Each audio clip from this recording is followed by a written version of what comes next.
Hello and welcome back to Outside the Box. My name is Juanners. This is Daniel. I'm Jeremy. I'm Joss. And there is a big match day 4 that we are going to sink our teeth into.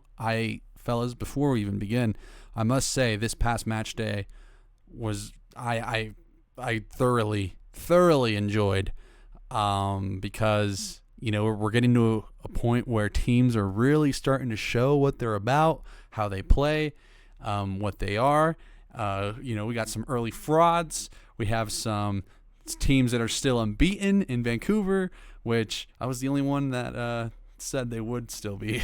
So, beyond that, though, I want to bring up some very recent news because as before we even hit record, Joss and I here were opining over some crazy names in the U.S. soccer pyramid, and that pyramid is going to see some fluctuation in at least the USL, who have officially confirmed promotion and relegation.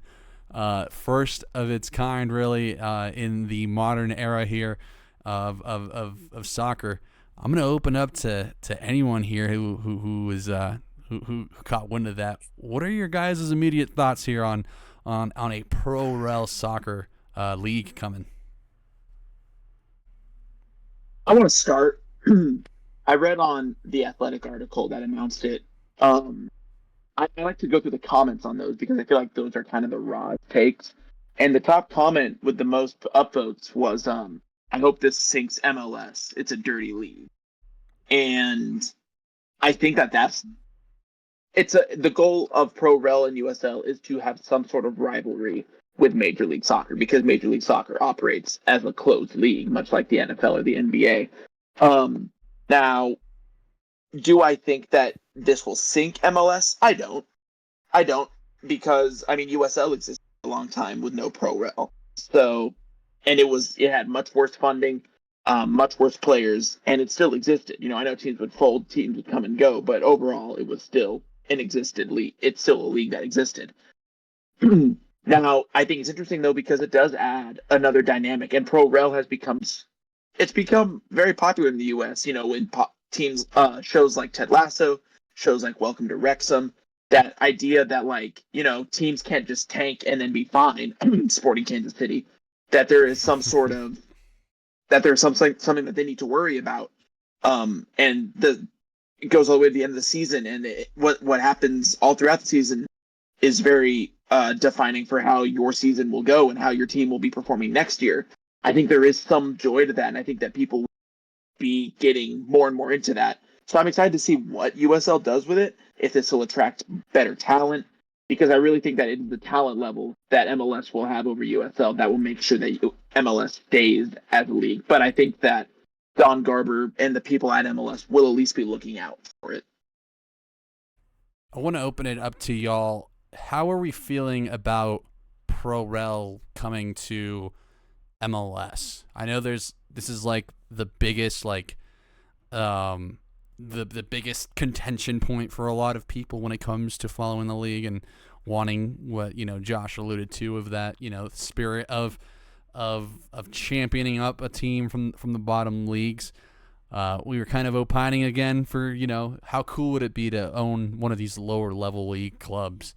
You know what I mean? I think for me I think that'd be a very neat idea in theory, but just a nuanced conversation that I'm asking for a very shallow take on, because we could go all day about this, right? But in general, what I mean, let's start with Daniel. You think Pro Rel ever is making its way to MLS in a capacity like this? Yes, and here's why. This is America, right? And I say that in the sense of there is never a truly a competitor to a current dominant league. So if that's what USL is trying to attain with their current platform, and I do think it will gain some traction, what's ultimately going to end up happening is the MLS money is just going to buy out this whole project or do whatever they can to squash it, because it's just kind of how America's always worked. The NFL did the same exact thing in 1966 when they bought and merged with the AFL. So I think the path for a pro rel pyramid for the MLS is probably likely buying this and taking on those teams, then keeping that current pyramid structure if it is popular. Does anyone think that's a crazy take? I mean, it's a very. No. I think it's kind of a pessimistic one. Not pessimistic, but it's kind of like a dire one. Just given the amount of valuation and money just being poured into all facets of the game here. So I'm like rejecting it a bit, but ultimately I think that is the way the world works and the way the world turns. Jeremy, If this happens in like the 2030s, we're coming back to this. I called it. I called it first. This will be the little Outside the box 5-year reunion. the little seed planted on March 18th. We'll see how far it grows in the 2030s. That sounds ridiculous, man. 2030 can't come soon enough, right? Jeremy, what are you thinking? I'm going to call this one the uninformed and vibey take because I've not read that article yet. But at the same time, there's a lot of my favorite phrase just around soccer in this country is good for the game and growing the game, because they can, both those phrases can just pretty much be applied for anything, just soccer wise. It can be sincere, like it would be for this promotion relegation thing for USL, or it can be sarcastic, like, oh, growing the game. And as someone who's not too happy with MLS right now, I think it's pretty cool that USL is actually willing to go through with this. I'm interested to see how it's actually going to work. But yeah, I think that for the people who have made their entire personality about this country getting promotion relegation, this is their big chance. This is their big chance. So they are popping bottles. They are celebrating. Good for them. For me, I'm just like, okay, like let's see it. I don't really have like that strong of a take right now. But that's yeah, it's I'm just happy for the Ben Fasts of the world, because hopefully this will get him to stop being such a miserable bastard. Which no, that's not going to happen.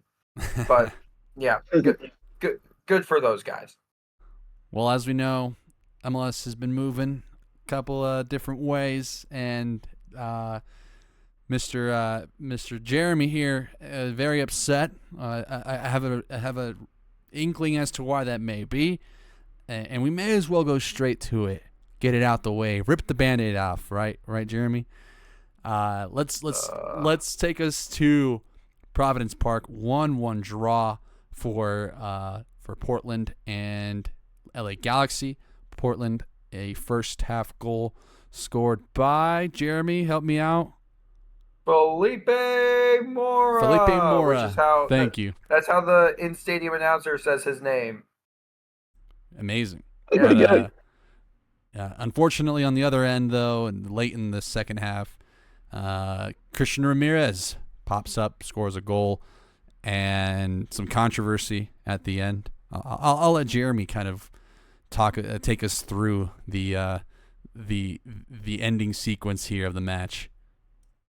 Okay, well, in order to get to the ending sequence, we have to talk about everything that happened before it. Let's do it. Because, okay, so for the first time this season, the Timbers were back in a back four, which is that's been the formation that they've used and the style they've used, especially to organize the defense, for years now.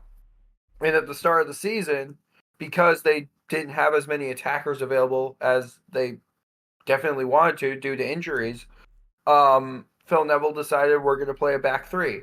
And then it completely fell apart in Nashville. They lost all semblance of control on the pitch, even though Nashville guys, they might actually be good. But that doesn't matter for now. They still lost all semblance of control. They had to go back to a back four and put the players back into structure that they're very familiar with. Because despite trading in the back three for the entirety of preseason, it just wasn't working. It absolutely was not working. They had to go back to it. And they looked pretty good in that first half. It doesn't matter how many players the Galaxy rotated because Greg Vanney's a very good coach. And when you're getting some pretty decent contributions from guys like Tucker Lapley, who's definitely real, Harbor Miller, who is even more real, and actually named Harbor. Yeah, Isaiah Parente, who I didn't think he'd actually be that good, and I was like, wow, this guy's actually been pretty good. He's pretty decent. Greg Vanney's a very good coach, guys. But they looked pretty good in that first half. They looked the best attacking half they played all year. Now, keep in mind, they only had like 3 shots at halftime. So I wouldn't be like absolutely like crowning myself. Like, oh yeah, these guys, they're great. They're still learning how to play together. But their goal, Felipe Mora's goal, was a recycled set piece. That's progress. I count that.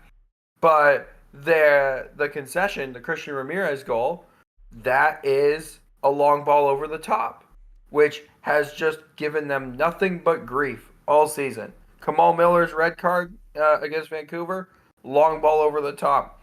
Zach McGraw's penalty that he gives away last week against Nashville, long ball over the top. And it's McGraw again who gets victimized because he's just, once again, half a second too late to react to Ramirez running in behind to latch on to a Matthias Jorgensen a dime. I am going to say it. It's a perfect over-the-top pass. But it's one that can be dealt with if you anticipate rather than react, which has been kind of a theme that I've been harping on for this young season. But everyone and their mother saw what happened in the 3rd minute of stoppage time, where Christian Paredes, after receiving the ball in the penalty area, takes one touch and passes it along to Ariel Lassiter. After that ball has left his feet, substitute Emiro Garces comes in with 2 feet and cleans him out. Obvious penalty. Just he killed him. Stone cold as you like. Now, because Perez has moved the ball on, the referee has played advantage. At least that's what he said. That was the funniest shit ever. That was the funniest shit ever. Yeah, you don't even see him. The next hand gesture that he makes after Garces cleans out Paredes, spears him in the box, is awarding the Galaxy a goal kick. Because Ariel Lassiter's shot, which is not a clear-cut chance, by far not a clear-cut chance. There is a defender between him and the goal, and he's receiving the ball on his dominant foot. And also, he's Ariel Lassiter. He's not going to hit the target from there anyway, even though he's in the box. Oh God. Yeah, I'm not happy about a lot of things here. This is a lot of frustrations coming together in one play. But his shot gets dragged wide, and a goal kick is awarded. This causes the rest of the Timbers bench and all the players on the field to get rather heated because, that should be a penalty. Nothing happens from the referee. Absolutely nothing. Now, once again, I've seen advantages played in that situation for penalty kicks. There was one last year that was brought to my attention that I kind of forgot about, but now I remember it. It was an Orlando game. I can't remember who they were playing, but there was an obvious penalty foul on the side of the play, but because the ball was squared into the middle as a result of the challenge, the referee played advantage. He allowed the play to continue. That went... Basically, the ball goes right to the penalty spot, but it's still live. The shot gets cleared off the line, and then only after that shot is cleared off the line, the referee blows his whistle, points to the spot. Because that was the advantage. It technically was a clear-cut chance, and it could have gone in the back of the net if it wasn't for the actions of a defender, not even the goalkeeper. So, the referee in that situation saw that it was a clear-cut chance and that you absolutely have to pull that back for a penalty infraction, despite it missing, because a penalty is a penalty, and that's just one of the things that happens in soccer. However, that doesn't happen in Portland. The Galaxy get a goal kick out of it. The only player booked during this entire sequence is Felipe Mora, who has been subbed off and re-enters the field of play. Not even a booking for Garces, whose challenge was dangerous, could be considered reckless, and I'd put on orange card. Not even like, maybe not a red, but definitely a foul. Absolutely worthy of a booking, no matter where that happens on the field. Especially having just come into the game. You can't come into the game and immediately start going in with 2 feet in a 1-1 game. But somehow they got away with it. And the explanation that the referee gave to Diego Chara, who's the captain, said that he played advantage, which, once again, he did not. There's no signal for advantage after that challenge. Sources, he played trust advantage. me, bro. No, legitimately, it is unbelievable, and you have to get mad at Lucas Spala, who is the center referee here, but Soren Stoica, the VAR, also deserves a fair amount of grief, because from what I have heard, there wasn't a I don't think he was sent to the monitor to go look for it, and even if he was, Spala still says, no, I did a great job. I did a great job officiating that. I am supposed to protect the players. I'm supposed to make sure that everything is being safe. There's nothing unsafe going on. And tackles like that, those just happen in the game of soccer. And that's kind of like a theme with him, because I remember a couple of other games that he's reffed. He's very content to just let players play on, even though I saw one of the worst delayed whistles that stopped a Portland counterattack at the end of the first half, where Anthony just simply wins the ball from Parente in the midfield, takes a touch, and all he has to do is beat Maya Yoshida, and he's free on goal. And that when one Spala was the most blows the egregious whistle. one. Yeah, that's the call I would have been talking about from this game, if it wasn't for just probably the worst use of officiating I've ever seen at Providence Park. Now, And Jeremy, that brings me back to 2019, where the Timbers lost. They tied a game because Zahibo, remember him for the New England Revolution? He took a dive in the 6th minute of second half stoppage time and earned them a penalty. So that one's always stuck with me. But I'm sorry to Zahibo. You've been beaten out. You're going to be forgotten now. Except not really. Now, Jeremy, I know it was a rough one to go there, but this is an MLS podcast, and you know how much MLS loves the LA Galaxy. So what does this mean for the Galaxy? This means that they've gotten away with the most amount of losing that they can for this stretch.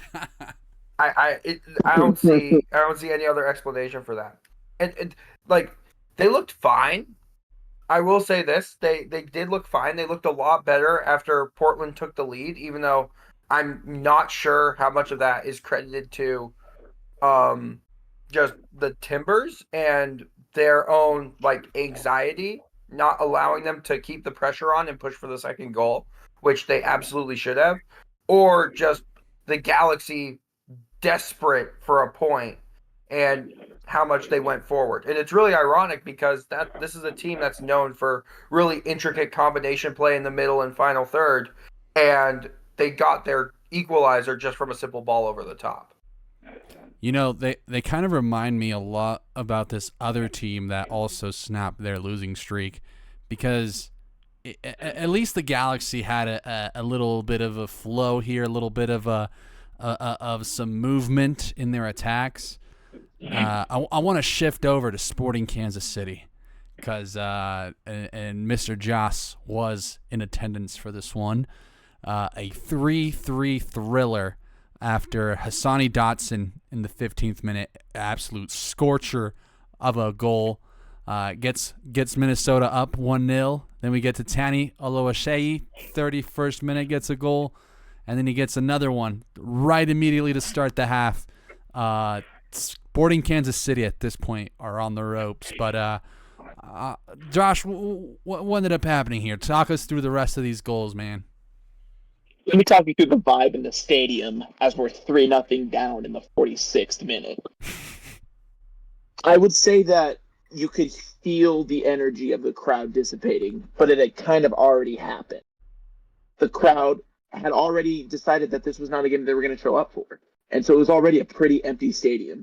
And as we go 3-0 down, that just gets even less. More people clear out. And at this point, I'm even like, damn, I should just go home. Like, it's snowing. I'm cold. Like, my girlfriend's, like, waiting for me. I should just go home, dude. I could be doing so many better things with my time. Orange ball saved my life. I'm sure we all know that we all love the orange ball. And when those were brought out, I felt like it was a jolt of energy. And if we were to count goals only scored by orange ball, SKC actually win that game 3-1. Just something to consider. Just something to consider, Mr. Garber. I know you're listening. So, anyway. Sporting KC on the ropes, like Juan says. And then we make the super sub of dreams, and Daniel Shallowy enters the fray. I don't remember the last time Daniel Shallowy scored a goal for Sporting Kansas. Our number 10, by the way, but he replaces Eric Tommy, who so far this season has not been impressive on the left wing, because he's not a left winger. But Shallowy replaces him in actual natural left wing, and he one ball over the top, as Jeremy was talking about, one ball over the top, and Shallowy's in, and it's 3-1. And basically his first touch of the game, he scores.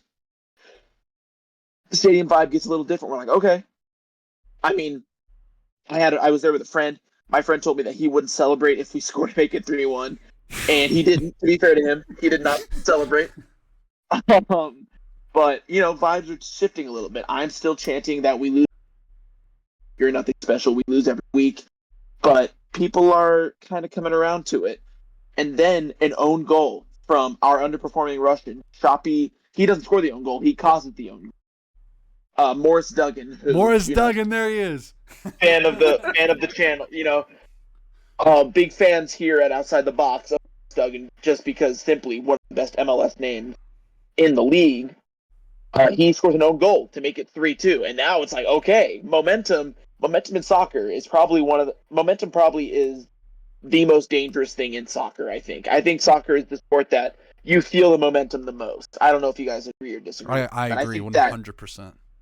Yeah. There's that saying, two goal lead is the most dangerous one. There's a reason for that. It's because of our big friend, Momentum, and Peter Vermes' big friend, Momentum.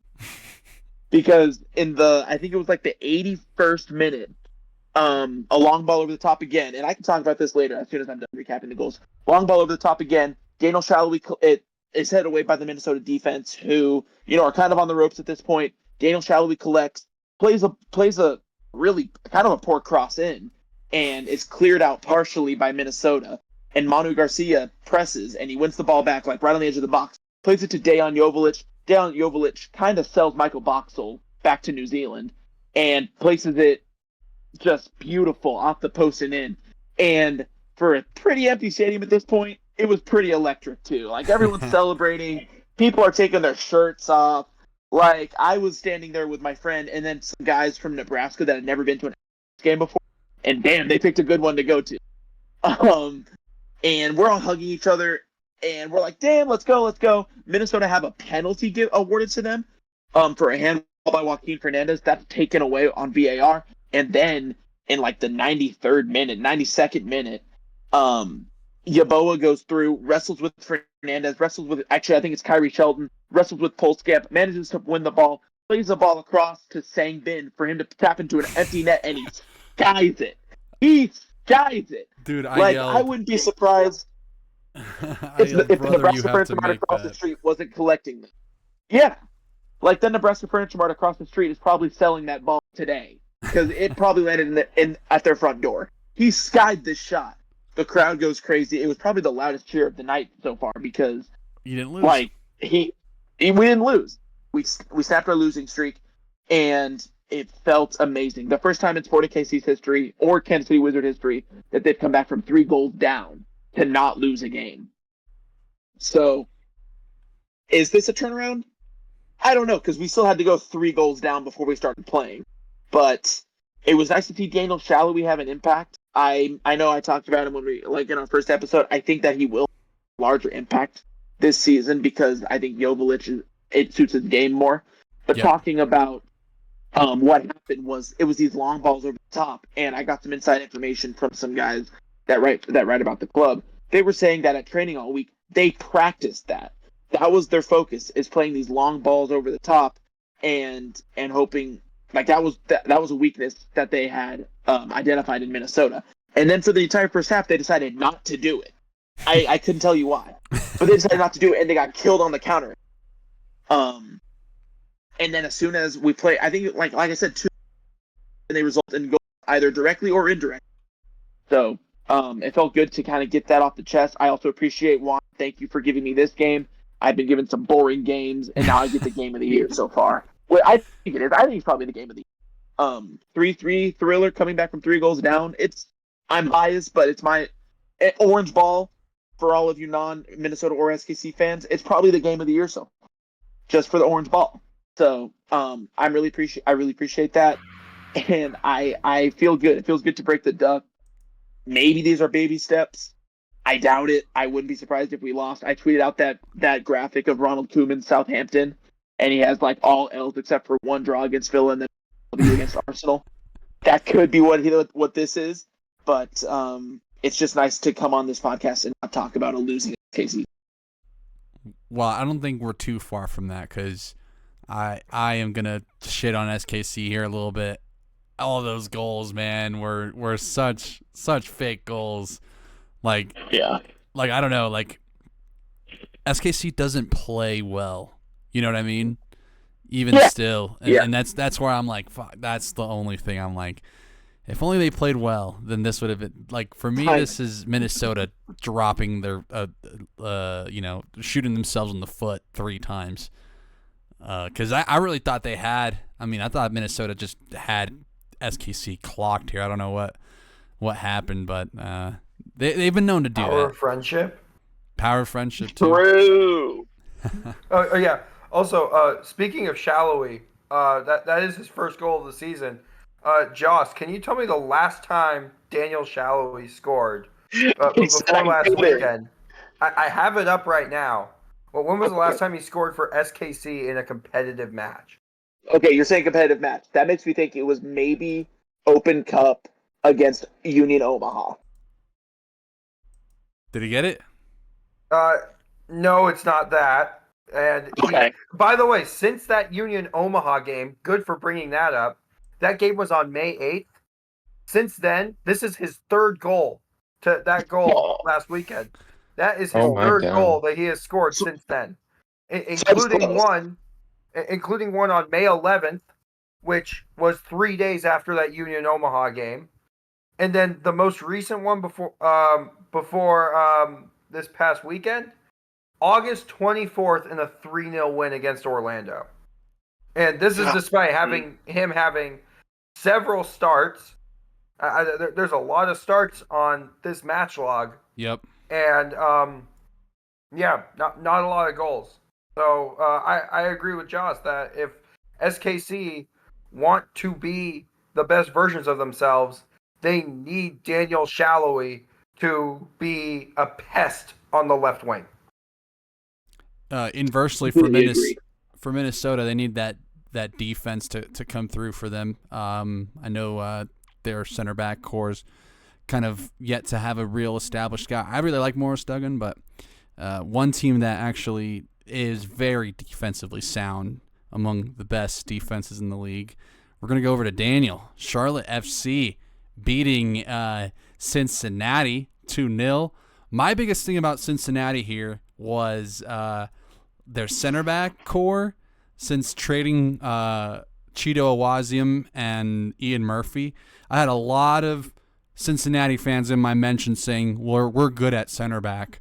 Well, this upcoming match, they're without Miles Robinson, who went down in the match, left, and they're without Gilberto Flores, who had a red card. So we're back to a lot of the same issues with Cincinnati, and they got cleaned up real well by Charlotte. Daniel, what'd you make of your team's performance here, and what do you think about Cincinnati? I have a few thoughts. So on Twitter, there was like a battle. I guess Charlotte, or not Charlotte. I guess Cincinnati considers themselves the Queen City. I guess that's a nickname that they have for themselves. So they call this the showdown of the Queen City versus the Queen City, I guess. Very cool. Very, very cool. Battle of the Queens.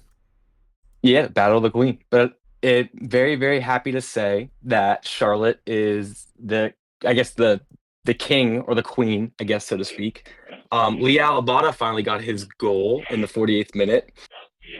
Pouncing on a miscue. Before Cincy could blink, Patrick Adjumane made it 2-0 in the 51st. In one of his classic breakaway finish styles, and he also celebrated in that phone thing he does that he's kind of popular for. These came right after the break too. Right after the break. So it kind of makes you wonder, what adjustments did Dean Ball make? What did he do?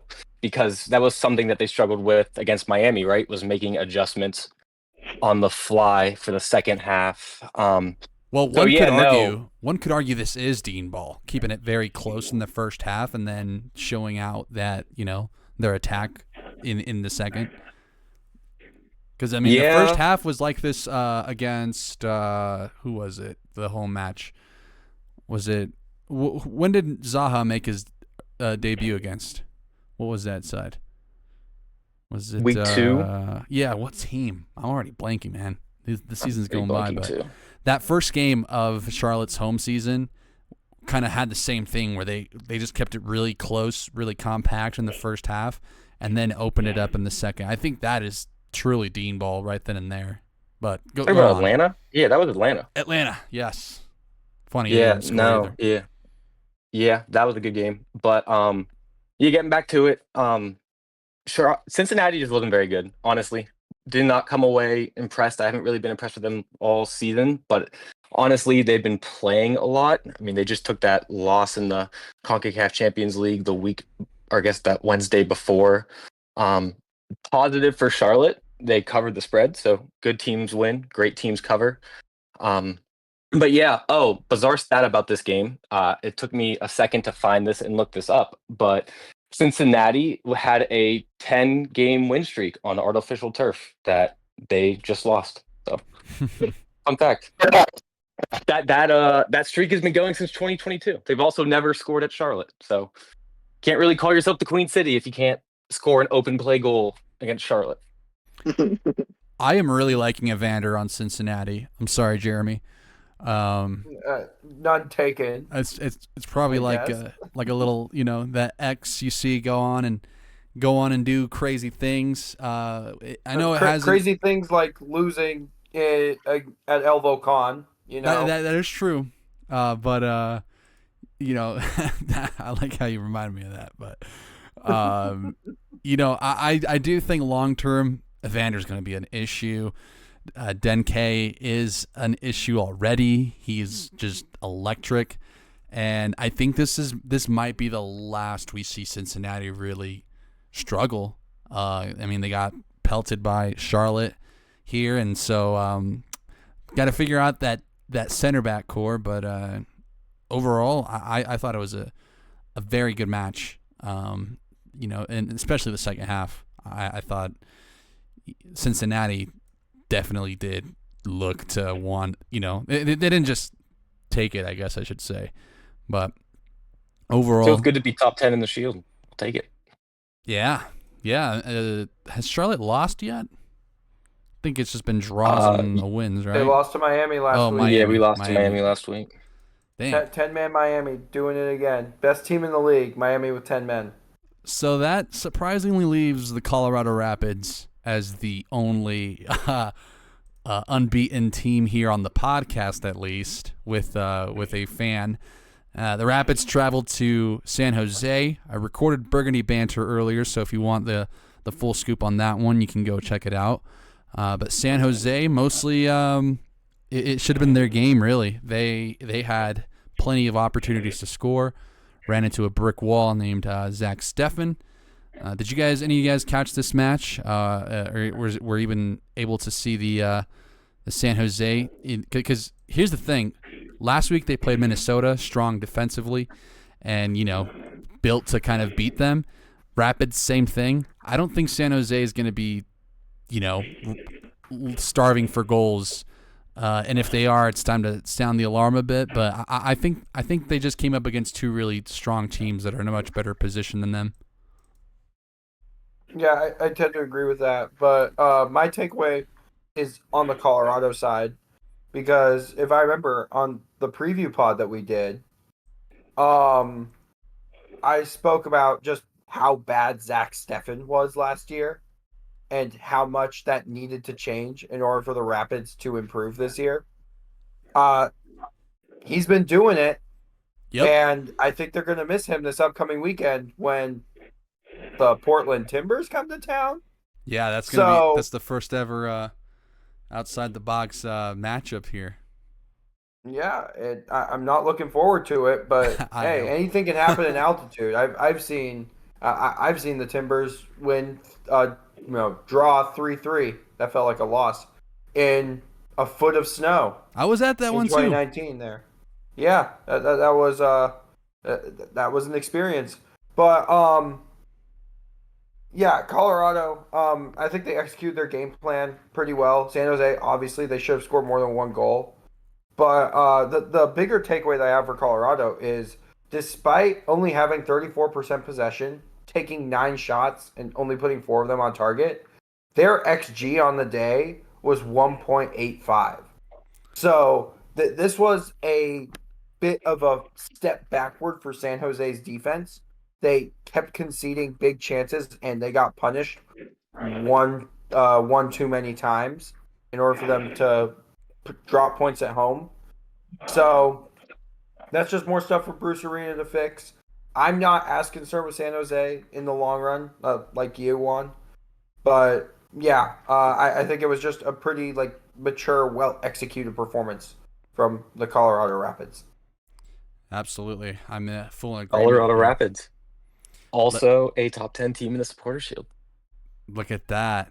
I mean, we got some good representation across the elites of MLS clubs, and then the team's still kind of figuring it out to start the season there. Yeah, figuring it out. Yes, that's what we're doing. I'd argue you'd made progress, Joss. You guys finished 27th last year. You are 25th right now. And now we're 27th in the power rankings. So baby steps. I mean, the power rankings, that's all that really matters, right? That's we're just watching the slowest rebuild of all time. That's all we're watching. That's nice. Let's head over to, let's go backwards now, right? Start at the top of the Sunday night soccer here. Atlanta United, Inter Miami. A game I was hoping for more goals from a betting perspective personally, but I'll open it up to y'all if anyone wants to take the reins on this one. But I honestly thought it was a fun back and forth. Really, the first proper Sunday night soccer game. They have largely been kind of mid. This one felt like a good battle. You got two top spenders in the league putting up their warheads, and Miami coming out on top. Kind of a little bit similar vibes with a non-given penalty towards. Or no, I don't even think it was that. I think it was just. I think that was mostly in the Philly match. We'll get to that one, but overall, what does the cast think about this match? We'll start with Daniel. Jordi Alba got away with putting his hands on someone's neck, and that's the negative. And the positive is Fafa Picault. I love that he was the guy who scored the game-winning goal, because Inter Miami's roster is loaded with superstars and talent, and then you got like an MLS lifer, Fafa Picault, scoring the game-winning goal. I think it's pretty neat. Good representation for the league. It was a very weak header, though. Yeah, everyone should have done better. Yeah, I mean, I'm not to discredit Picault, because I agree, I really like him, but man, that ending when you saw 3 players just look at the ball floating in, it's it's comedy, but Yeah. Go on. What were you saying? No, that's all I had from the game. I mean, it was a fun back and forth game. It felt like the players realized that, the bright lights were on them, and they kind of felt like two of the best teams in the East playing at some of the best soccer they're going to play all year. So it was pretty fun to watch. I'm starting to really worry about Atlanta. Anyone else? No, I think, yeah, I am starting to worry about Atlanta, mostly like for Moranchuk's sake. But also, they got Brooks Lennon back in this game. He immediately chipped in with an assist. Yeah, we talked about that too. We said that they were missing him. He's very, very important to what they're going to be able to do. So I think that's the takeaway from this. I also just didn't watch this game out of spite because going from the catastrophe that unfolded in Portland to the shiny example, the Sunday night soccer game with the big superstar and the record signing playing against each other. I was just like, oh, brother. But I did catch the highlights. And, it seemed like it was a pretty good game. Latte laugh. I'm still not 100% convinced that he's going to be able to live up to that price tag. But if he can keep jumping like that, he'll score a lot of goals. Anything for you, Jess, before I move on to the next game? Latte laugh. I'd like to see him score with his feet. I'll be honest. I think that'd be nice just to get that rolling. It's all nice. It's all well and good to have like a Shaquille O'Neal dunk on somebody, which I do like and I do appreciate. But I would just like to see him because like I just feel like his game is he's so technical and so fast and he's so physical. I'd like to see him score with his feet just for my sake because I have a lot of faith in him doing well. But other than that, I want to shout out Yannick Bright. I feel like he's had a really good start to the season in this Miami midfield, and I felt like again he and Busquets were amazing. I love those kind of midfielders that can cover a lot of ground, get some tackles, do the dirty work, and I think that Yannick Bright does that really well for this Miami team.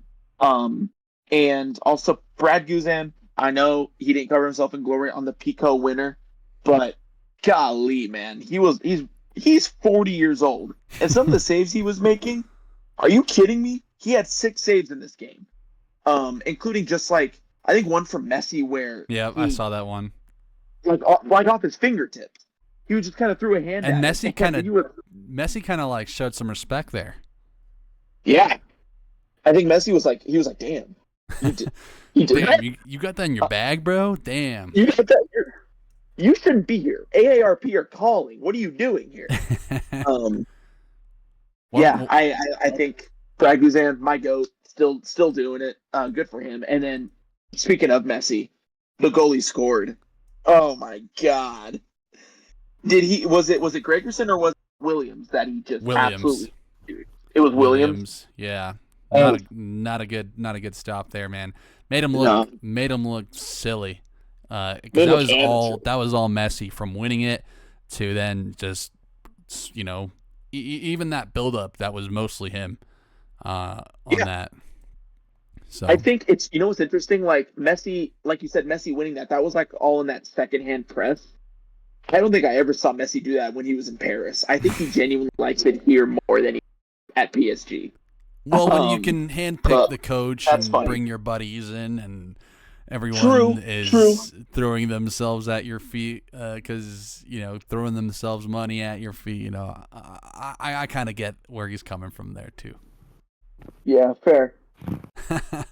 But no, he's still class. That's what sucks is I say that, but I only say that because he's not washed. So you kind of have to pick your battles there with how you criticize Messi and his involvement in the league because he still just remains that good. Yeah. So, moving on, let's talk about a very fun battle of the 4-2-2s. We got Philadelphia Union, who get their first loss of the season. Vancouver Whitecaps, are perfect, the only perfect team left. But I want to start with Daniel because I know you were very much here for this game, and I was unavailable, but I ended up catching the replay of it, and I have quite a few thoughts of my own. But Daniel, what'd you make of this one? And then we'll open it up to everyone else. Yeah, no, this game was pretty sick. I'm not even gonna lie. It had a lot of cool, I guess, little things on the side that happened. It was like a $1 hot dog day in Philadelphia, and so everyone was just eating hot dogs. So, and I heard about it before the game, and they said that I had people say that if it wasn't going to go their way, they were going to throw hot dogs on the field, and I didn't believe them. And then fast forward, they were throwing hot dogs on the field over the Glizzies on the Mukhtar grass. penalty. Glizzies on the Yeah, grass. there was glizzies on the ground in Philadelphia. So we get to see a bunch of pissed off Philadelphians, which is always an instant classic. But Who are they not yeah, pissed no, off? it was a pretty back and forth game, but Nashville really kind of came into their own. It was cool seeing the different ways that they were attacking, and honestly, they defended really well too because Philly had their opportunities. They just couldn't really get anything into the box. Like it felt like they had enough possession in their third and progressed it well enough to get a goal, and they just didn't. They didn't have the end product. Walker Zimmerman had a really good game too. There Tagging was Baribo.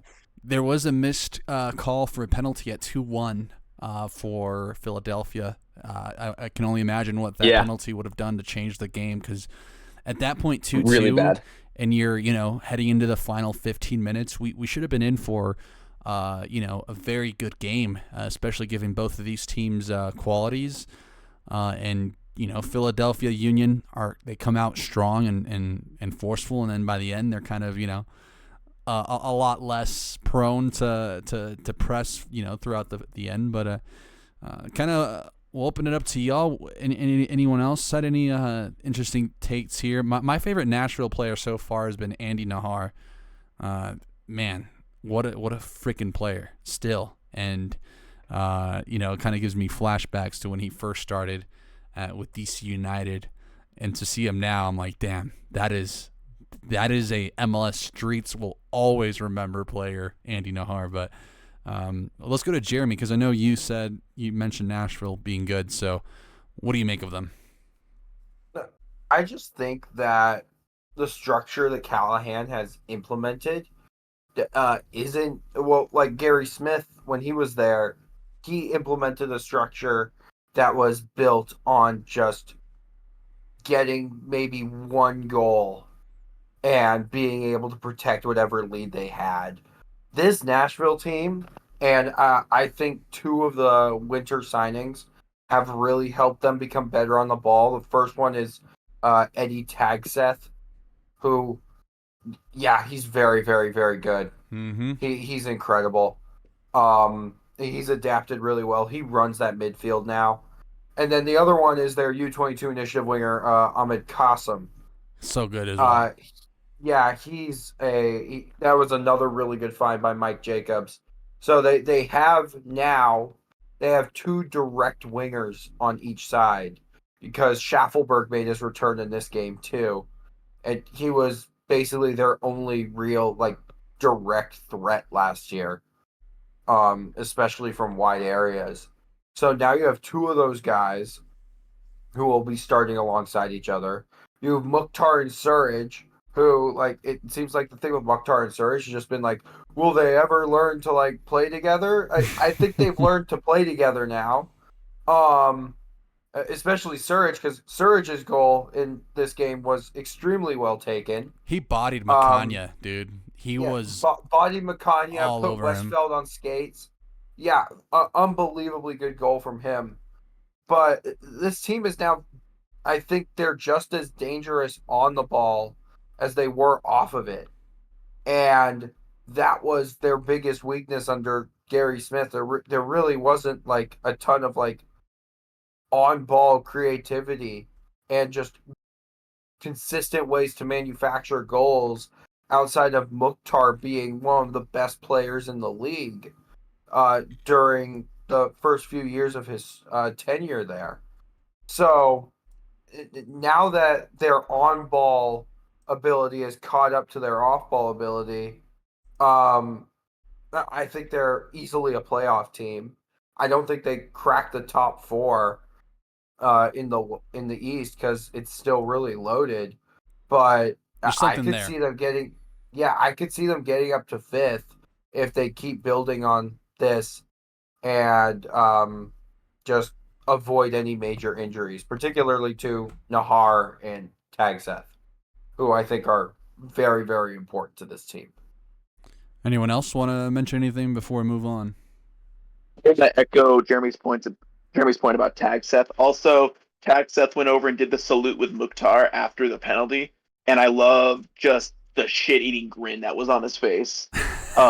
He was antagonizing those Philly fans, and I love that. And also to his midfield partner, Patrick Yazbek, I think he's been very good too. Nashville have a very strong core. They have Walker Zimmerman, Joe Willis. Also, Joe Willis, can't forget him, saved a penalty in this game. Walker Zimmerman, who is 3-time MLS Defender of the Year, something like that. And then this midfield core of Yazbek and Tagseth, and which is also just fun to say. And then up top is Mukhtar and Surridge. It's a great core. And then like Jeremy mentioned, they've got Kassem and they've got Schaffelberg coming back. It's a really strong. That's like 8 positions that you would say are very just reliable, good MLS players. And so BJ, I think what he's done well, like Jeremy said also, is he's just taken the burden of Mukhtar. Mukhtar doesn't have to be that guy anymore. He's able to kind of do his thing. And he's got the talent around him to make up for if he's not on the game anymore, or for any game that he's on. So really good win for Nashville, and I really like the core that they have established. I'm glad you brought up Yazbek because I do like his game, but I kind of want to see Gaston Brugman in that role there. True. MLS Cup MVP. Yes, and he's. I mean, I think he should fit in well with this team. There could also be that thing where, he fills in and doesn't, reliably do as well as Yazbek. But I love Brugman as a player, and so I would love to see him get a shot here in the Nashville side. Moving forward, let's talk about San Diego Columbus Crew 1-1 draw. I am kind of salty about this one because when the Rapids and Quakes were level and when San Diego was down, I put a parlay on the San Diego comeback and the Rapids victory. Almost got it there. San Diego pushed, especially after a red card in the second half. They were very, very, very, very close to scoring. Anders Dreyer could have very easily scored a goal on the night. He didn't. But I'll start with Daniel here because that's who I got on the matchup here. What'd you make of this one? I know it's kind of the usual Columbus style to pass the ball around, but they were tested here.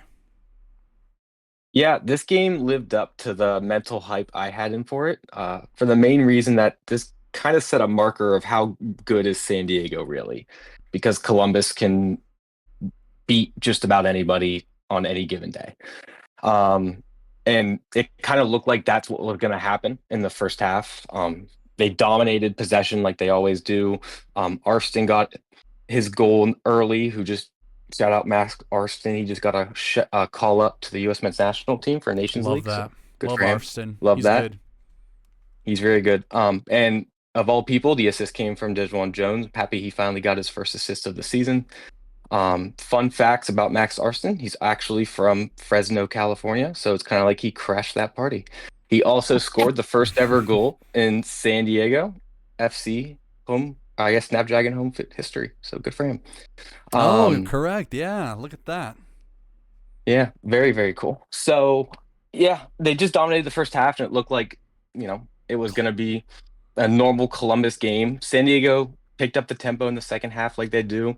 You said a header from substitute Oni Valakari. Never even heard of him. No idea where he came from, but that's half of the San Diego roster for me right now. So not even VAR calls as well. Patty McNair had his had a goal taken. Yeah, he had a goal get called back. Here talking shit about him.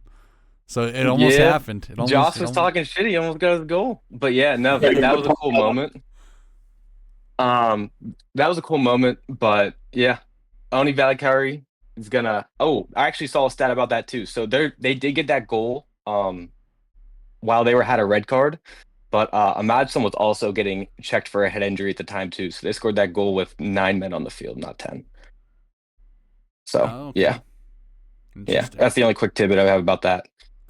Also, Also, San Diego covered the spread. So good teams win, great teams cover. that'll be your little your catchphrase there for the teams, because I mean I do like San Diego.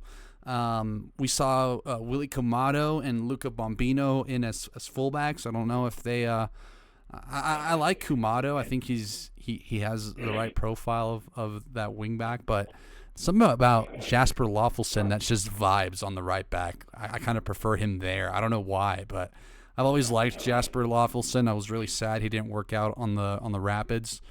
But does anyone else have any things here? I mean, Columbus are officially out of CCC, so I don't think we should see them linger around too much in this kind of negative space, because overall I think this was a pretty poor result for them. But, cross-conference matchup, not much you can ask besides a draw there. Anybody else want to touch on these guys before we move on? Yeah, I think across, they're also short-handed, and they were coming off of the CCL matchup. So a 1-1 draw in a late game like that, I'm taking that if I'm Columbus. I'm just confused why it's taking them so long to replace Cucho. I feel like you have to have a contingency plan in place for him if he's leaving, and I think that's why they crashed out of CCC, because they still just don't have a Cucho on this team or a Cucho replacement. So, yeah, I think they were expecting like Diego Rossi to take that. Well, no, they're still relying on Russell Rowe to do a lot of it, but I know Juan. I think it was Juan. He expected Rossi to possibly move into that role. Yeah, but and he had a chance here where he could have very, very easily extended the lead, and he call it fatigue, call it whatever you want to call him being washed, but he did not impress in that one brief counterattack. Yep. They need to fill that DP slot before this transfer window closes, because I think the rest of the East is getting better. And if they are hell-bent on being able to get another home playoff game this year, every single one of these points are going to matter early in the season. Another KG matchup here. We have St. Louis City versus Seattle Sounders. St. Louis got an early goal and kind of showed everyone the type of team they are defensively.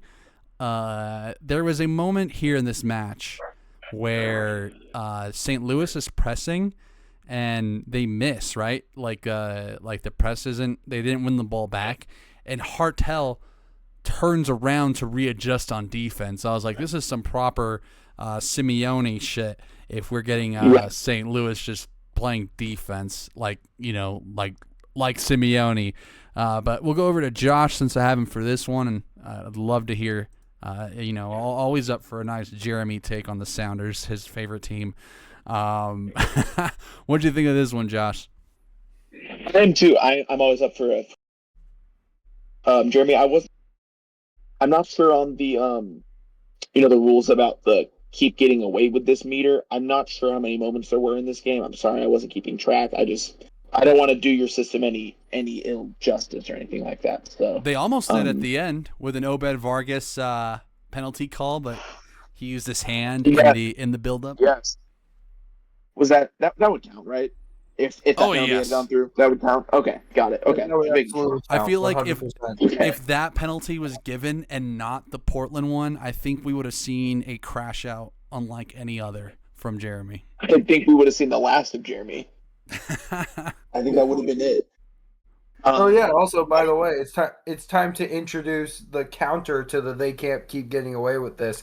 The this can't keep happening list. It's just terrible officiating decisions going against the Timbers, but that's for later. But yeah, I don't think anything in this game qualified for that. Yeah. Joss, what about Jesus Ferreira as a 9? That was enjoyable for me. I'm sure. I'm sure. I'm a Jesus Ferreira appreciator. I think he'll come good. I did like the trade but his best moments in MLS have been when he's been like a roaming 10, and I think that's a pretty agreed, like a pretty. I feel like that's consensus across the league is that Jesus Ferreira's best position isn't when he's the focal point of attack. It's when he's sort of able to play as that second striker. Like you think of when Ricardo Pepi was tearing it up. Jesus Ferreira was quietly having almost a better season than he was, but it's just he was in that 10 position instead, or that second striker. Yeah, so I'm a Jesus Ferreira appreciator. I just don't think that the Sounders are using him correctly. Also, the Sounders, their injury problems. We cannot not speak about that. I mean, Paul Arriola is probably done with an ACL tear, and he was another signing that everyone was kind of like, okay, this is Jordan Morris and Pedro de la Vega are probably out the foreseeable future. And I mean, for the Sounders, they could have come away with a draw here. I think it's just that Jackson Reagan, he forgot what sport he was playing, and it was like a loose ball in a basketball game, and he handballs it in. Such a funny moment. Yeah, that is that. Can't be getting away with it. All-time Jackson Reagan moment. And Lowen scores that. It's such a nice strike. It's a banger. It's a banger for Lowen, and it's good for him too because I know he was having off-field issues last season. Mm-hmm. So it's good for him to get back and score that in the St. Louis crowd. And I have to credit. Put me on record. Their defensive record is stellar. They're a stellar defensive team. And remember, they came away with Roman Berkey didn't play in this game. He's out for another month. But they still pitched. They still had a clean sheet. 4 straight clean sheets actually for the first time in their club history. Yeah, crazy. So I'm, this new look St. Louis team, I think is perfectly encapsulated by what Juanners was mentioning about the Hartel moment, where they press in correctly and Hartel instantly gets back into the defensive shape. So good win for St. Louis against the Sounders team that we're all kind of expecting. I'm expecting them at least. I think that they win the conference. I think that they're probably the Western Conference's MLS Cup representative. But good win for St. Louis to be defensively strong like that. And I have $5 on it. Let me cook, dude. And yeah, overall, very very good defensive performance for them. And Sounders, again, it's hard to judge because of the injuries and everything. I don't think that this obviously isn't derailing. Jeremy doesn't think it's hard to judge. So I think that's a perfect segue to Jeremy. Well, first of all, I'm going to talk about the victors first because they deserve more airtime than the losers. Is Henry Kessler right now the front runner for Defender of the Year after 4 games? I think he has to be. Yeah, he was. I mean, I was shocked when New England traded him to St. Louis. I thought St. Louis had the best of that deal. Evidently so, right? But I love me some Henry Kessler. So ever since he threw that ball into the stands, he's been MLS royalty for me. So Defender of the Year, maybe I'll have to look around the league, see if some other defensive performances. I'm more so in the attack right now, focused on that. But Morris Duggan, man, I know he got the own goal, but I like him. Yeah, I feel like right now Kessler is the most impactful player on the league's best defense, and I did not see that coming at the start of the season or like a month ago. But that's enough about the victors. They're good. They're really tough to beat. Melberg is an incredible coach. You know who else is a really good coach? Brian Schmetzer. And you know what? When you're playing a formation with 2 10s and a striker, and your striker ends up being another one of the 10s, I don't think that's very good. I don't see Seattle's attacking depth anymore. I think it's completely wiped out for like the next month. Even though Arriola was mostly playing as a wingback, but Morris and De La Vega, their absences, they're both very direct players, and they're probably the most direct players aside from Manungu in a team that does not like playing direct at all and just wants to bore everybody to death. Let's see. In this, I love Manungu though, man. He was so much fun. Add that to the can't keep getting away with this. Like, where did they find him? Why was he chilling in Tacoma for so long last year? It's infuriating. They can't keep getting away with this. See, maybe I did find one from this game, but keep in mind though, they had 65% possession in this game on the road. They took 15 shots. Only one of them was on target, and that includes a lot inside the box, and a lot of them that are just getting blocked. And a lot of those chances are just headers, not really high XG. Well, that's why that goes to the extra point. Is that a St. Louis? Is that the St. Louis effect, or is that Sounders being Route 1, not very dimensional, coming off midweek? Like, there's a lot of grace you could give the Sounders here, but. No. Are we giving that to? I'm more inclined to give that to St. Louis than Seattle, to kind of spin it on your victors there. But yeah, I think it's a little column A and a little column B. But they do the Sounders. Let's take a look at Seattle's upcoming schedule, because they still need to pick up points. They are 10th in the Western Conference, and aside from a 5-2 victory against a very rotated LAFC team, lots of there's some serious asterisks to that. That they host Houston, then they have 3 straight road games. They go to San Jose, they go to San Diego, they go to Dallas, then they host Nashville, a good Nashville team. They travel to Colorado. By then, one of Morris or De La Vega could be back, and that's when they host St. Louis on May 3rd. Ooh, a full circle moment. Yeah, before they have 3 straight road games. So these are tough games. These are very tough games. San Jose in particular, even though San Jose's been bad the past couple of seasons, they've had their number. So I think they are expected to win this next weekend against Houston, because Houston's not good at all.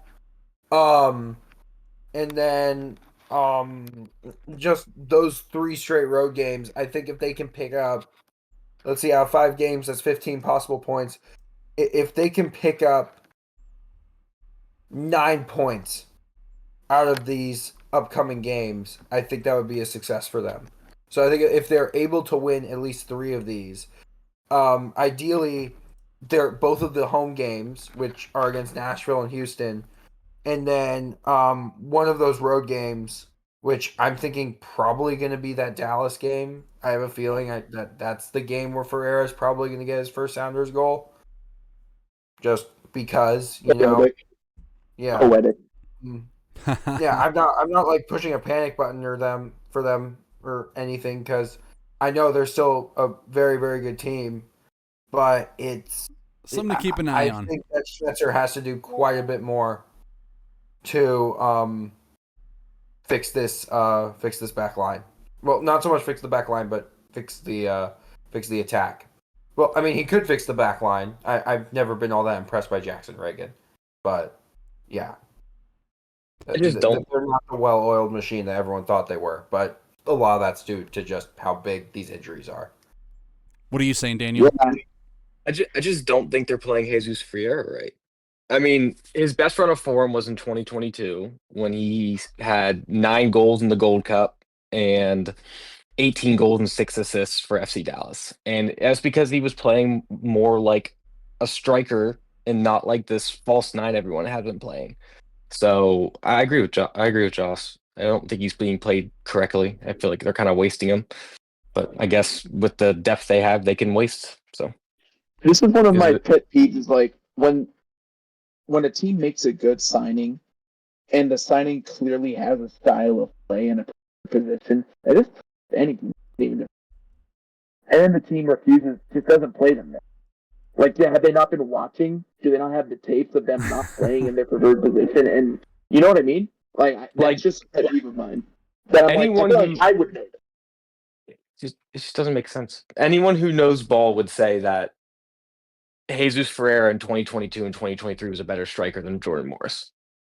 Absolutely. Yeah, I don't understand why they're just not playing him at a striker, because he can do everything Jordan Morris can do, probably better, faster, stronger. Well, what Jeremy's saying is he was a striker here, and he was largely poor. I have him as a left winger. I thought he was going to come in and play the De La Vega role on the left, and De La Vega and Rusnak could compete for the role in the midfield 10.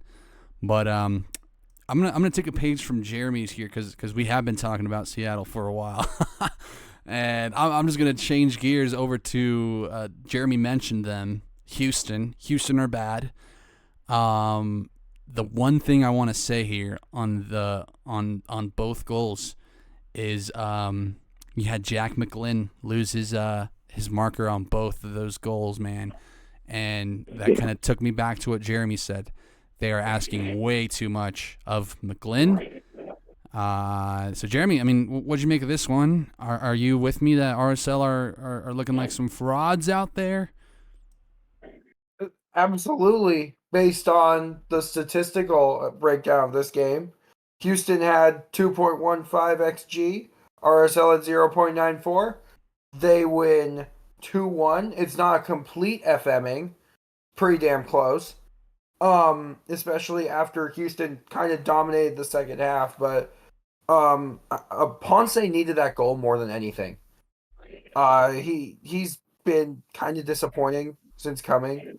I'm pretty sure Matt Doyle loves talking about how much Ponce is just struggling to adapt his movement more than anything. I kind of agree with that. But also when you're starting a front four of Kowalczyk, Bassi, and Ladero, there isn't just a true winger in there. And they don't have that true winger available yet because Inali and Quinones are still both on the sidelines. So that's where they're really struggling. But credit to RSL and credit to Diego Luna too. He's the oldest 21-year-old I've ever seen. He looks like he's 35. And the fact that he has a kid who watches Bluey all the time, and he isn't the one who's like the kid watching Bluey at the same time, that's weird. But either way, I don't know how convinced to be about RSL yet, because let's take a look at what RSL has done this season. They got thumped by San Jose. They lost at home to Herediano, who the Galaxy, a very seriously rotated Galaxy team, was able to dispatch at home this past week. They beat the Sounders, which, once again, I'm all in favor for. Then they lost to San Diego. They threw that game away against San Diego. That was another home game. So, and then they just beat Houston. Their upcoming schedule is also very interesting. They have to go to Nashville. They have to go to Minnesota. They have to go to San Diego. But they also host the Galaxy, Dallas, and Toronto. That's 3 very winnable home games. But then they have to go to Vancouver. They have to go to Dallas. They host Portland. There's more road than home coming up in this part of the schedule for them.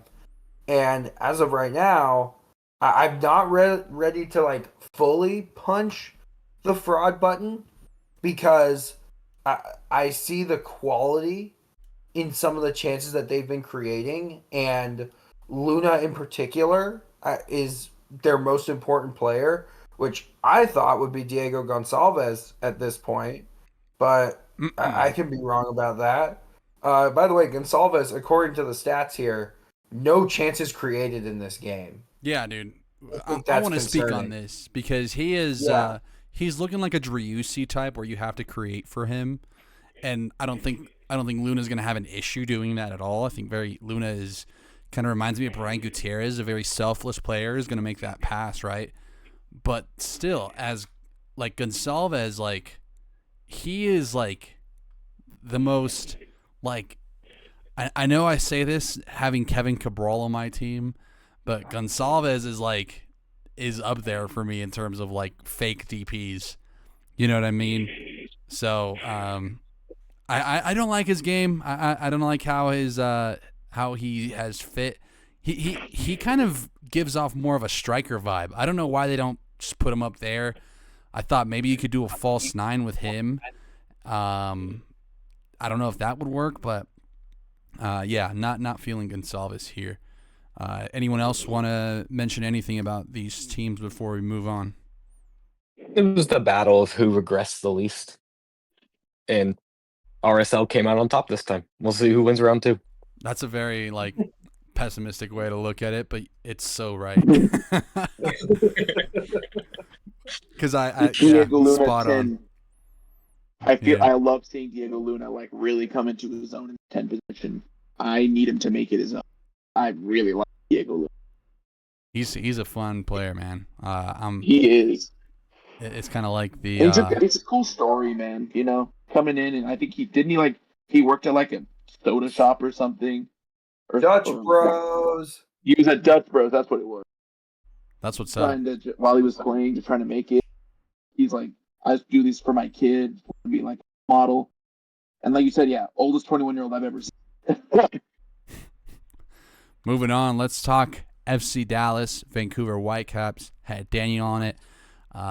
The only MLS team still perfect to start the season. First time ever in their MLS history that they've started a season 4-0.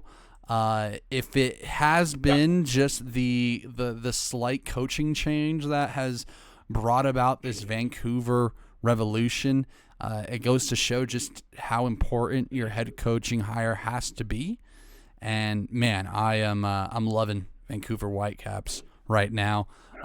Dallas, not so much. Kind of an invisible Luciano Acosta of recent times. But Daniel, what'd you make of this one, man?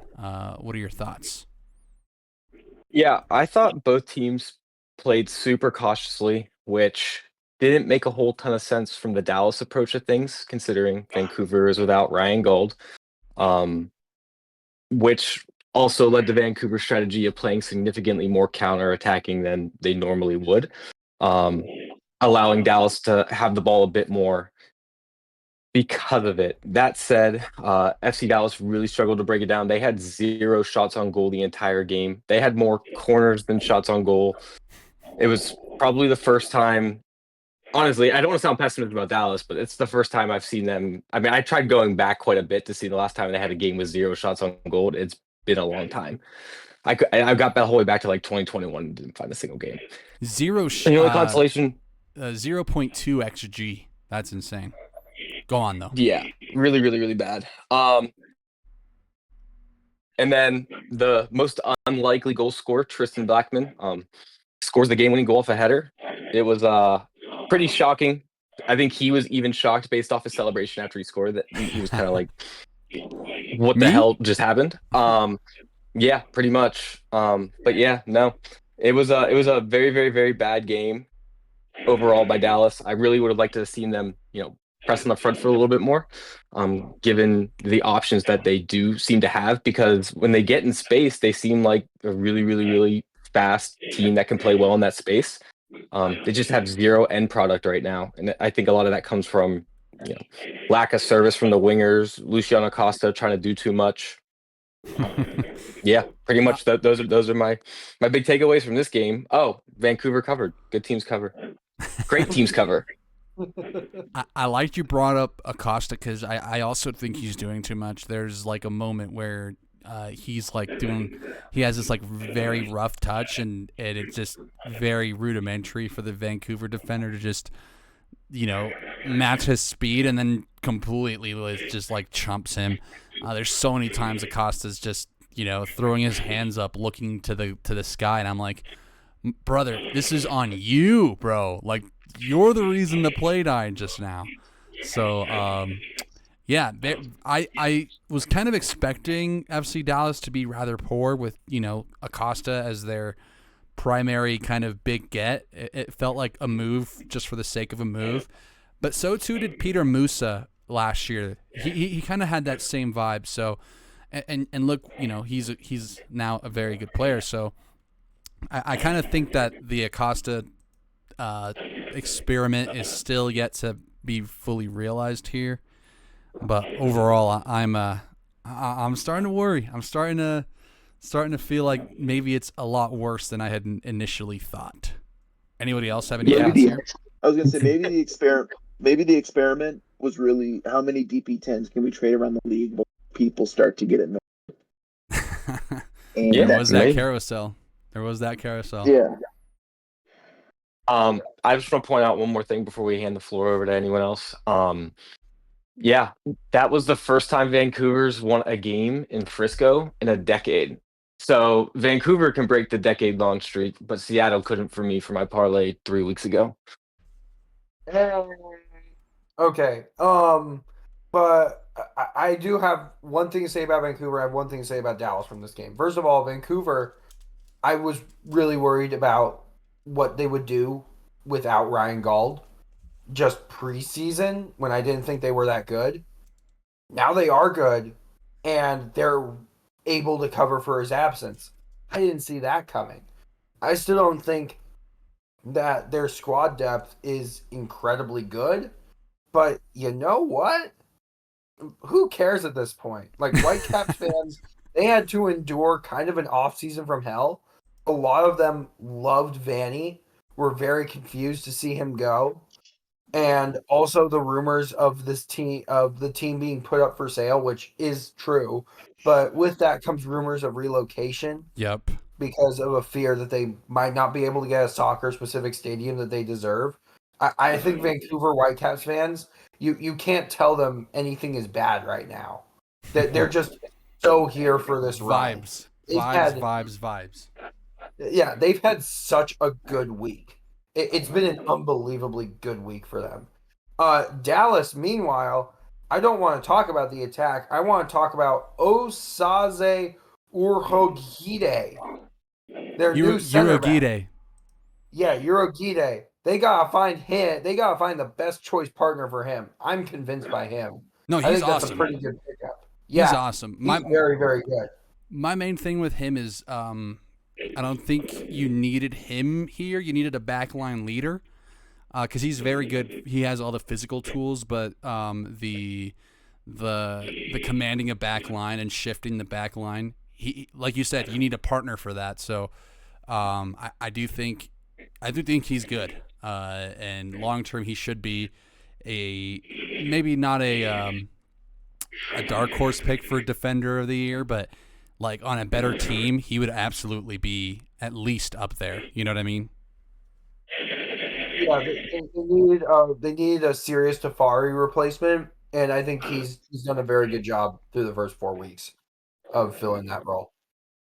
Let's head on over New York City versus New England Revolution. Had Jeremy on that one. An own goal from New York City. Thiago Martins scores on his own net, and then New York are totally fine with a nice cheeky little comeback here. Julian Fernandez off the dish from Hannes Wolf, and then Alonso Martinez, a striker's nice goal. I would recommend everyone see that one. Start with Jeremy. What'd you make of that one, man? Tell me about New York City before we unfortunately have to talk about New England. I wanted to start by talking about New England, but I know you do. I know you do. That's why. Yeah. I'm. New York City has been a tough team for me to like really pinpoint this year because they do have a lot of talent on their roster. I do think that Alonso Martinez, he had an unbelievable season last year. My big thought coming into this year was how repeatable is that, considering that was the first goal. The last season was the first year that he's ever scored more than 10 goals in a league. He's doing pretty well here. Fernandez, though, who I didn't think ended up getting a fair shake under Cushing for the majority of last season. I'm happy to see him continue to start. I'm happy to see Agustino Ojeda be a factor off the bench. There's just so much young, good talent on this team, and I still don't really know where their ceiling is. I don't really know where their floor is. They're kind of a hard team for me to get a read on, and I think a fair amount of that is because they played LAFC, played them pretty well a couple weeks ago, but still allowed a late goal. I can give them a bit of a pass for that. It's a cross country road trip. But over the past 2 weeks, they've had 2-1 home wins against Orlando, who I'm not really convinced by, and New England, who just can't score goals. So I think they're more of a jury is out on them for now. You can't say New England can't score goals, though. They had one in this match, right? True. Thiago Martins scored it for them, Juan. Tell us about that, man. What do you think about New England? Oh, boy. It's not a good sign when Carlos Hill is visibly upset after the final whistle, after a game where he's unable to create a single chance. That's not good. But on the bright side, Brian Ceballos, that looks like a good bit of business. Their problem isn't defensively so much as it is going forward. But I also want to highlight Aljaž Ivačić here for a minute, because in 2022, he was one of the top goalkeepers in the league. And now he's just consistently declined since the heights of 2022. And I don't see... I really think that they should be trying to possibly get another goalkeeper in there. I'm not convinced by him this year. I know that's not the biggest need that they have per se, but I think it's still something that they should probably think about, because if you can't score goals, preventing them is the best way to keep getting results. People are going to keep firing out all these like Caleb Porter hot takes, like how does he still have a job, like how has he not been fired? I'm just like, okay, just let's see where this team continues to go, because Campana's still out. And yeah, I don't think relying on a 34-year-old Maxi Urruti up top in 2025, which is 10 years after he won MLS Cup with Portland, by the way. I don't think that's a recipe for success in 2025. But for me, neither is playing out of a 4-3-3, a flat 4-3-3. They had Ewell, Matt Polster, and Carlos Gill. Well, no, they had Carlos Gill as a winger. Who do they have in Yusuf? So it was Yusuf, Ewell, and Polster as a flat three. That's 3 6s. Yep. And that's my point. Ewell's kind of like the alternate, like 8-6, depending on what he's needed to do most. But yeah, that's just a lot of defensive solidity, and they still conceded 2 goals in this game, and they still lost the midfield battle to Keaton Parks and Jonathan Shore. So 17-year-old. Yeah, it's going to keep getting worse before it gets better for New England. They desperately need Campana back. Moving on, DC United versus Montreal. I did Joss a favor here, and I took one for the team. I assigned myself this one because I knew it was going to be a 0-0.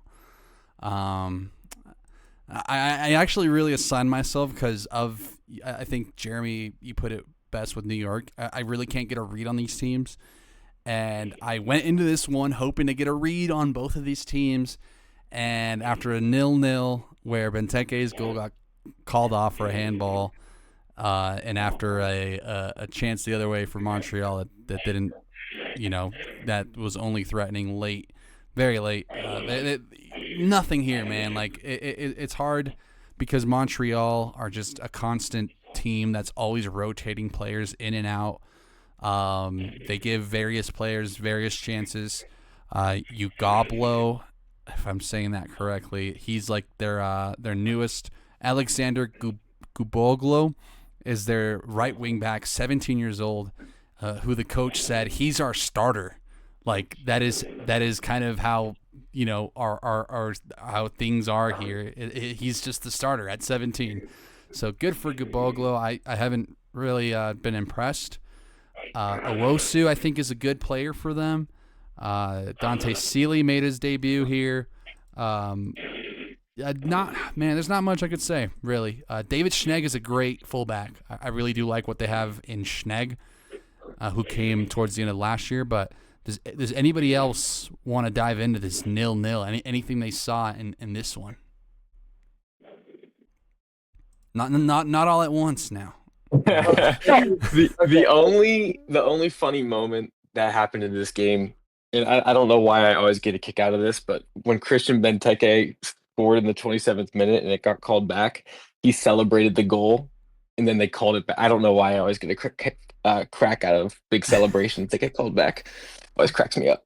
It's always the worst, man. I hate when that happens. How many yellow cards were in that game? Oh, I don't have it off the top of my head here. It was a ton, was it? It was 8 total. Yikes. So I didn't get to watch the game. I just saw the highlights. Were they just mauling each other all game? I don't know if it was that. I mean, both teams. Montreal wants the ball. DC have kind of shown a little bit of more, desire to want to play with the ball. They have Peglo, who is looking very good as well. I do quite rate Peglo so far. But, I mean, just a little scruffy matchup. I think, I don't know if there was anything coming out of either of them tactically. All I know is, for most 0-0, there are some fun 0-0s to be had sometimes in the world of footy. This one was not one. Moving on. Let's talk. Wait. I want to say one more thing. Oh, yeah. What's up? I have to think about Montreal, but Joss, go first. I just want to say DC, they haven't lost yet, right? I don't think they've lost a game. That is Hold on. correct. 3 draws. Okay. 3 draws. Yeah. 3 draws and a win. But Sporting, Montreal, how good is this DC team when the schedule's been so? I know you were saying read on. I think in this coming week when they play more difficult teams, we'll be able to get a better read on. Yeah, I want to believe because I do think DC play well. It's just something about them. I don't know if they can't help but just get in their own way sometimes.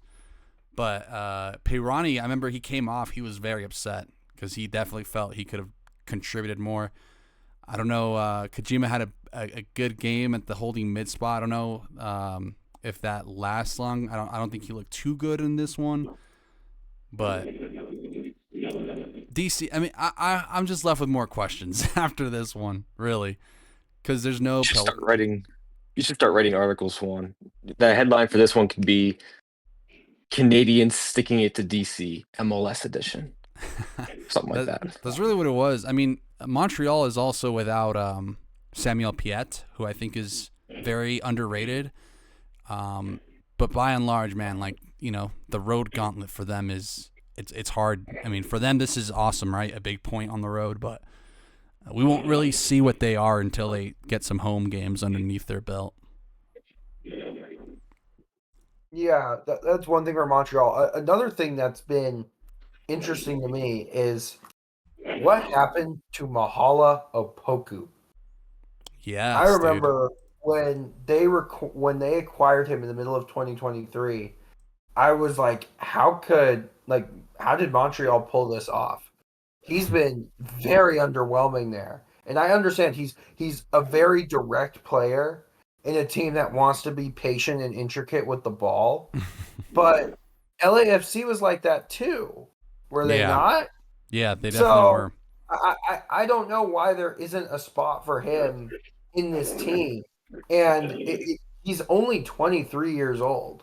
I think I'd be raising some alarm bells if I was him, just saying like, how am I not getting in this team over Vilsaint, over Dante Sealy, over Guboglo, like even playing as a wingback, that's probably the most direct position in this team. I think he could do it, and they need just some dynamism in the final third because they don't have the.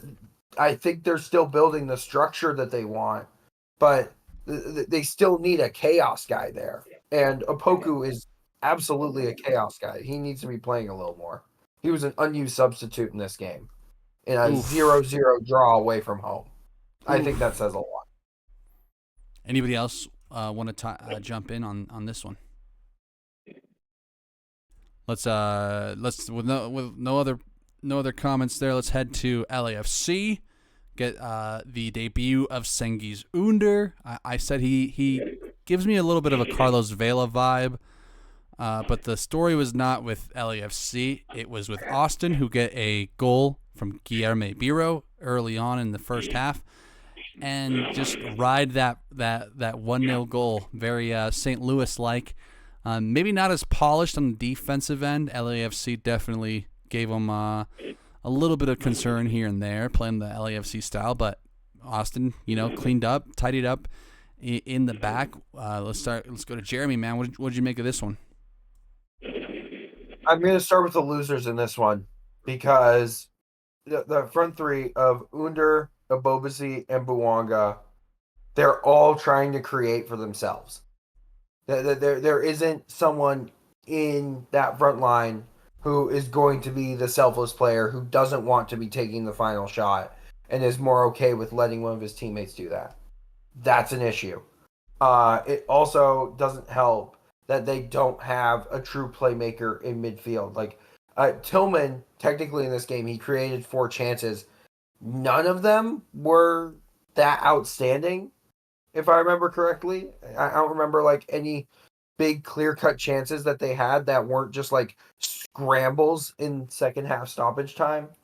I think once again their strength has been vastly overrated, and that's not getting into Hugo Lloris, who just gave away this game for them with that. God, what a terrible effort in goal to try and stop that header. Very, very savable header. Yeah, not really convinced by LAFC right now. Even though, they beat Columbus. They were able to get they were able to advance to the next round of CCC. I'm ignoring that. I'm only focused on what they're doing. Meanwhile, Austin, I've said this for a couple of years now. I don't think there's any team that's more infuriating to go up against when they're trying to protect a lead or when they're playing away from home than Austin FC. They understand how they want to block. They want to make it incredibly difficult for any team to just get inside their box, and you have to respect that. And by the way, this could have been 2-0. This could have been 2-0, maybe even 3-0. Mirto Uzuni had a chance to score his first Austin goal late in this game. Completely skied his effort. That chance was rated at 0.55 xG, and it just went right over the bar. Kicked a nice little field goal there. But his work off the ball, particularly defensively, was outstanding in this game. So you definitely have to hand it to him for that. And I'm pretty sure the goals will come. It's just like, buddy, when you have the biggest chance of the game, you have to put that away. You are a DP. Biro and Gallagher, both their fullbacks, they were excellent in this game. Brad Stuver, still the most underrated goalkeeper in this league. But also for their midfield, they tried out a 4-4-2 look with Basard Sabovic getting his first start. And I've been very vocal about how big of a fan I am of Basard Sabovic. Not anymore, but he was really good in this game. Good two-way, box-to-box, exactly how I figured he'd play in MLS. Equally as good in the tackle as he is in getting forward and impacting play around the box. Yeah, I think it's very interesting because now they have very good midfield depth, and I think because of how good that depth was heading into the season, that's what made Estevez start playing three midfielders at the beginning. That and Uzuni getting up to speed and becoming match fit to start. But in between Ilie, which once again, every time he does something good in a game, I just mutter to myself, "What a smart choice by Ilie." And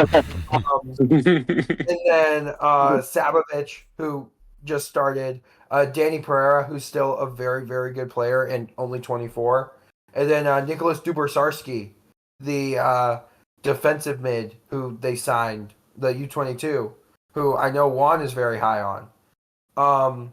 There's a lot of stuff to like in this Austin team. They just really have to figure out how to score goals. But their upcoming schedule, they host San Diego this weekend. Then they go to St. Louis, which is, oh my God, that could be the ugliest game of the year. I'm not even kidding. It's in a standalone window on a Sunday morning. Or it could 11:15 kickoff Pacific time. It could oh be my God. the banger of the weekend. Yeah, that's gonna be that's like the Big Ten football game of the week. It's gonna be hideous. Then they host Portland, who they're angry at. They travel to Vancouver, and they host the Galaxy. So that's 3 games out of the next 5 at home. And their next 2 games in particular are against 2 very well organized teams. I don't know how much it's going to help their attack, but their defensive solidity has given them a fighting chance. And I thought they'd be able to climb up the table due to an improved attack. So as long as Vasquez and Uzuni can begin to play together and learn each other's tendencies, I think they're going to be really good. Also, Bukhari, Estevez, you got to play him on the right. Mm-hmm. He absolutely needs to be on the right wing. He looked at his best last year when he was on the right wing. And for some reason, they keep Estevez is forcing him to play on the left. I think that's a mistake. You got to switch his flank. And the rest of the cast got any thoughts on this one? It was a pretty rudimentary one, honestly, but tidy nonetheless. I mean, my only thought, it's one of those don't all jump at once moments again, but yeah, my only thought is there used to be a time, and when I watch LAFC, I reminisce on it, but there used to be a time when they would, am I still in the Discord? Yeah, you're Oh, still yeah, there. sorry, my thing made a noise, sorry. Yeah, there was a time when LAFC would, it felt like they could score at will in 2022 and 2023. And when I watch them now and I reminisce on it, it's man, they've fallen so far. It's used to be able to count on them to win just about any game. They're modern day Columbus. And now it just feels like they're struggling to score. They've tried a lot of different things. Hopefully they get it figured out, because when they're good, it's good for the league and it's good for international or intercontinental ball like they are in the CCC. So that's my only thoughts on the game. It does not look like a normal Dolo team. And maybe Dolo ball's just been outgrown in the MLS. I don't know. I mean, they could also just be, feeling the effects of CCC. I definitely get that as well. So, moving on to the next game, we had 2 games on at once. We're gonna start with the least fun of them, Toronto versus Chicago Fire. I just love these misery games because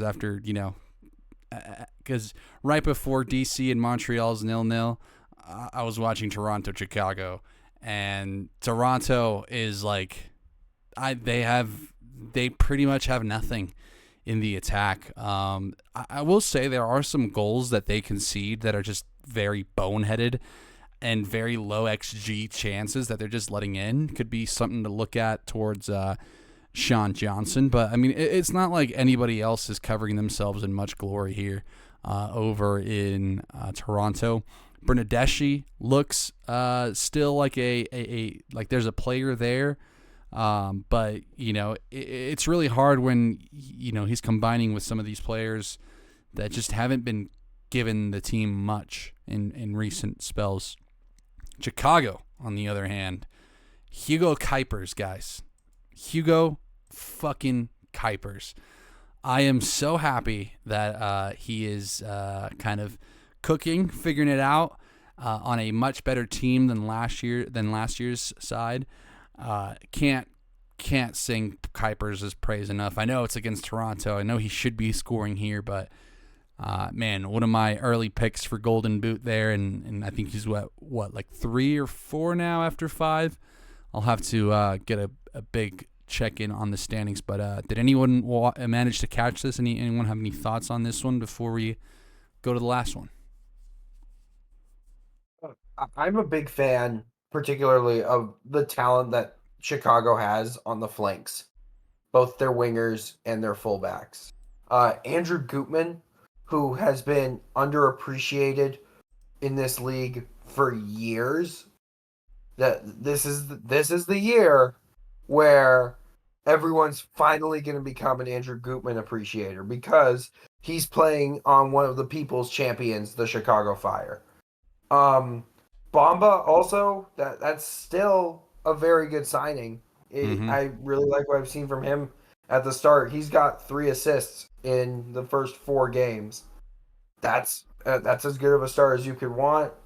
I also really like Leonardo Barroso, the right back, who picked up an assist in this one. He came in after an injury to Jonathan Dean, and that's the thing about Chicago right now is they're a little bit hurt in midfield, so they're still yet to be at their top. So, yeah. Sorry, I didn't mean to interrupt, but proceed. No, that's fine. That's a really good point, because I still see the Chicago Fire team as a playoff team. I saw them as a playoff team heading into this season, and although the East has been better than I thought they would be, at least those middle of the pack teams, nothing has changed my mind in that regard. The Chicago Fire are still gonna make the they're still gonna make the playoffs. Toronto, congratulations on the wooden spoon. I see no hope at the end of the tunnel. Does Daniel or Jeremy see any hope for the Toronto FC? Is anyone willing to give them a little bit of a push here? I'm not. I'm not. No hope from me. I am curious to know, what are you guys thinking about your preseason Chicago takes at this point? I mean, I was spot on. I had to sell Chicago, so and I'm willing to do so anytime, because I really believe in the project here. Well, how are you feeling?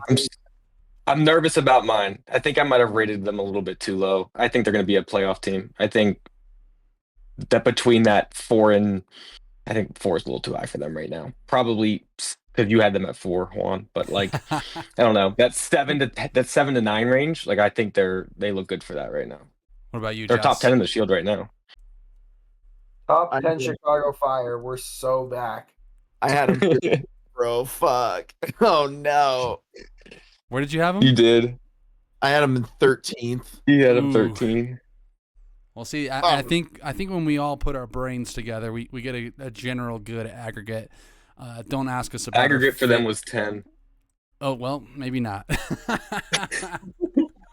But yeah, I mean, they're a team. I mean, we still got to see it till we believe it, right? Because it is the longest playoff drought, and so until they get there, it's still quite dry. But should start to heat up towards the end of the season. We'll see how that plays out. Final match here: New York Red Bulls, Orlando City SC. Gave this one to Mr. Bathtub. A very fun game, a very back and forth game. Joss, what is your initial thoughts on this one? I got the fun games this week. I think let me think. I think I had like 11 goals in 3 games. Feeling pretty good.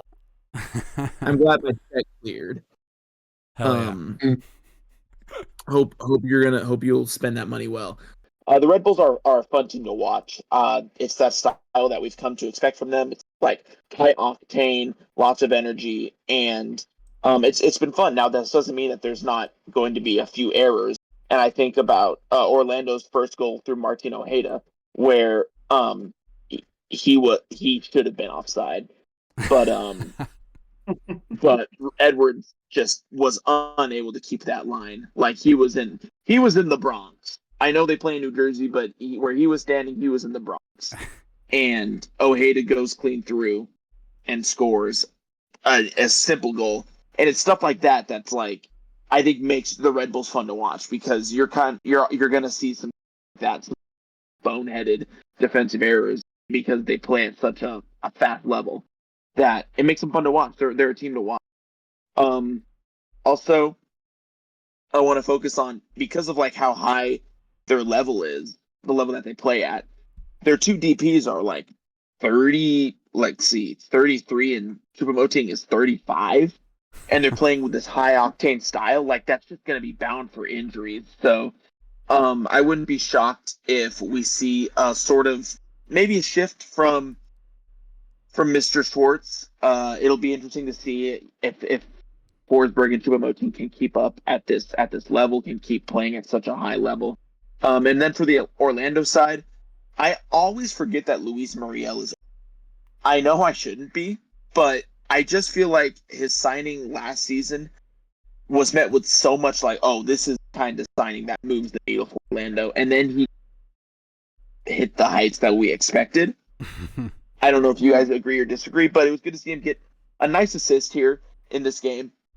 And then also for Orlando, like I just feel like, I don't know about you guys, but I feel like Gillespie has just lost something about him. I'm not as like fond of Gillespie as I was previous, and he used to feel like a match keeper, someone that was like a Brad Stuver or a Zach Steffen over the weekend.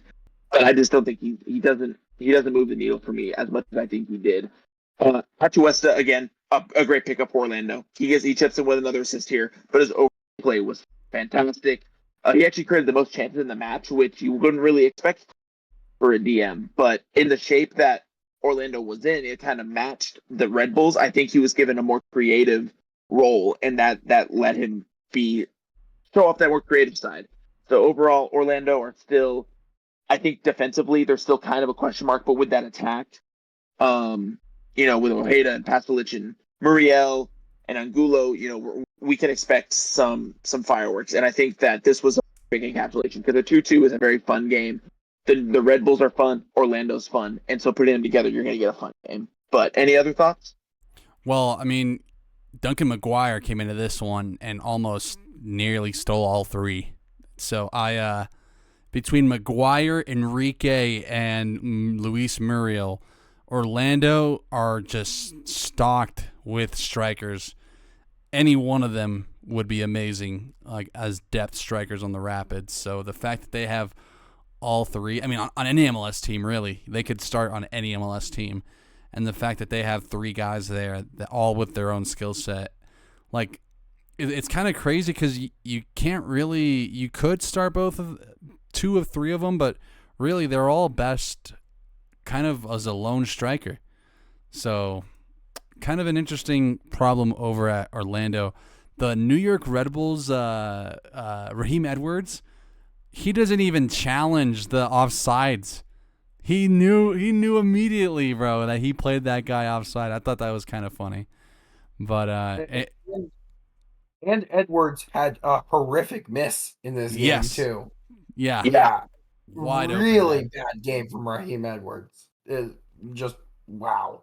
What happened to him? Any other thoughts from the fellas here on this one?